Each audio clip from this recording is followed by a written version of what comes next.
I've always been a fiber person. I mean, the only reason I went out on dates was because I could make a new dress.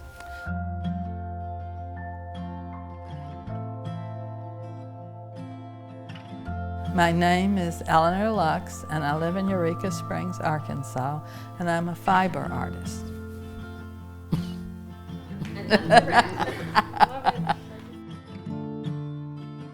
I just like every color. There's not a color I don't like. I'm easy with color. I started sewing when I was 5. I got my grandmother's treadle sewing machine. I still use a treadle machine from time to time. You don't have to be really neat. I'm not naturally neat, but because it all gets pressed down by the loom. When people are watching me, I always have to mention to them to don't get too close. They're fun to make. You know, it's easy. It's a pain in the neck to sew all the strips together, but it's relaxing and it's fun to choose colors.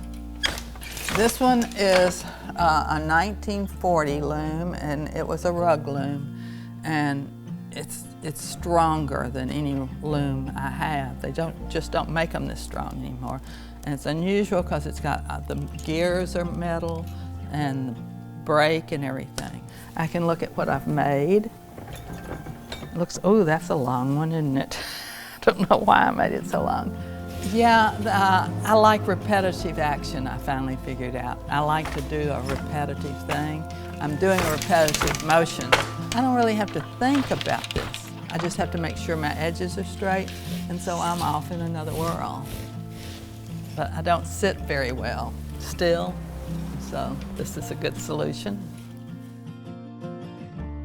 I bought it, and the man had wanted $70 for it, and I said, well, you know, all I've got is my grocery money, and that's $60. And he said, I'll take it.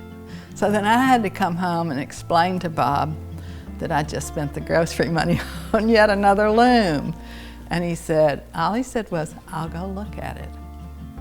And when he did, he came back and he says, it's beautiful. We'll eat potato soup this week. This loom I can do delicate things on it. It was made for me in Vermont. It has 8 harnesses, so I can do a complete tubular weaving if I want, like I can weave pillowcases if I wanted to. And I always work on a linen warp. Almost all my warps now, you'll see, are linen. And because it's a real strong fiber, and especially with the rugs, the cotton warp will wear out quicker than the linen will.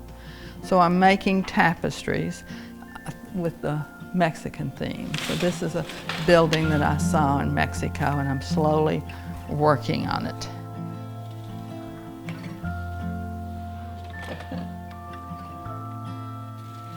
But sometimes I have my granddaughter, who's almost 2, in here, and she loves these balls, as you can imagine. Oh, and okay, you got me, sorry, here's another one you'd appreciate. Where is that? Because I had a baby's about this age at this time, and the name of this one is Little Bitty Baby Explosion. Oh my gosh, I love that. You are thinking. I'm sure you've never felt that way.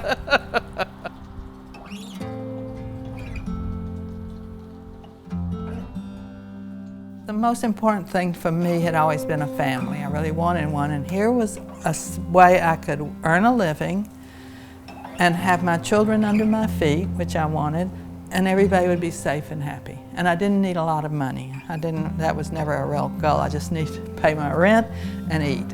And so that was the perfect thing. Hey, Ren, you wanna come here? What you doing, huh?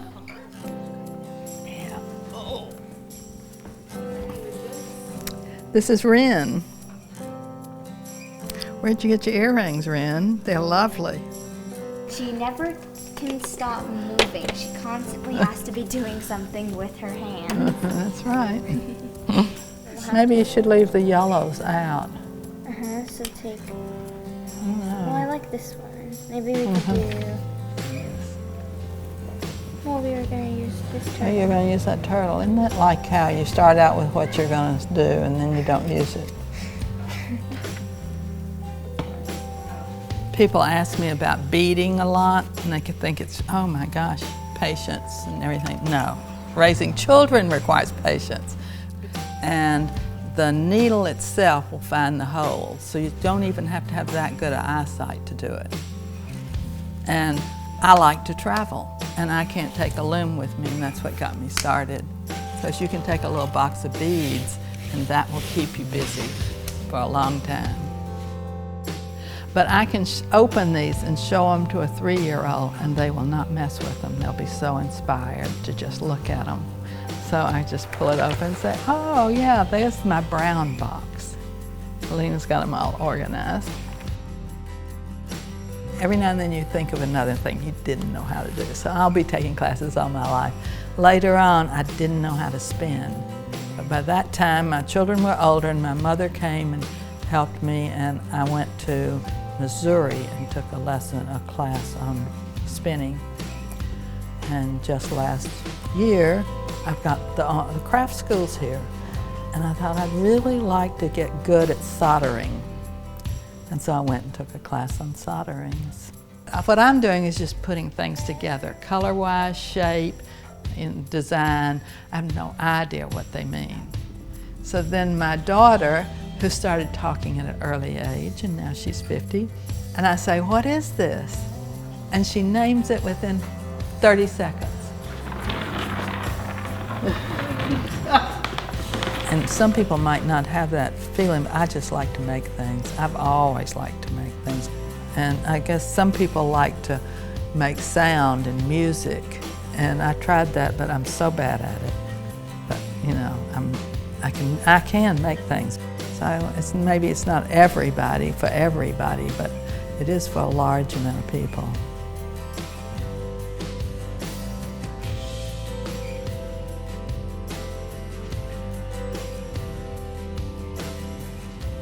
So I doubt if I'll sell that little bitty baby explosion, but I wanted to make it.